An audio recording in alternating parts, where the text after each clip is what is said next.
உங்கள் வீட்டிலேருந்து உங்கள் அம்மா, உங்கள் அப்பா, உங்கள் அண்ணன், உங்கள் அண்ணி, குழந்தைங்கள்லாம் வர்றாங்களாம். எதுவும் வாங்கணுமா? அவங்க வீட்ல இருந்து யாராவது வந்தா மட்டும் அதை வாங்கு, இதை வாங்கு, அதை செய், இதை செய்யணும் உயிரை வாங்குறாருல. இன்னைக்கு மாட்டினாரு. ஆமாங்க, ஒரு பக்கெட் பிரியாணி வாங்கிக்கோங்க. மட்டன் பிரியாணி. மட்டன் பிரியாணிக்கு முட்டை மட்டும் தான் தருவாங்க. 65 சேர்த்து சொன்னால் தான் நல்லாயிருக்கும்.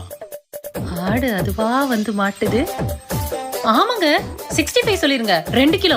அப்படியே ஃபிஷ் ஃப்ரையும் சொல்லிருங்க. ஏங்க குழந்தைங்கலாம் பிரியாணி சாப்பிட மாட்டாங்க, அவங்களுக்கு சிக்கன் நூடுல்ஸ் சொல்லிடுறீங்களா? குழந்தைங்கன்னு சொல்கிற, ஐஸ்கிரீம் வேண்டாமா? ஆமாங்க ஐஸ்கிரீமும் சொல்லிருங்க. சரி மச்சான், கேட்டுச்சா? வரும்போது இதெல்லாம் வாங்கிட்டு வந்துருங்க. எந்த மச்சான்? எந்த மச்சானா?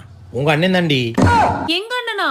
அவன் தாண்டி வரும்போது ஏதாவது வேணுமா சொல்லுங்க, வாங்கிட்டு வர்றேன். நீங்க ஏன் மாப்பிள்ள அலையிறீங்க அப்படின்னு சொன்னான். வேற எதுவும் வாங்கணுமா சொல்லு. மச்சான் பேரு மதுரை.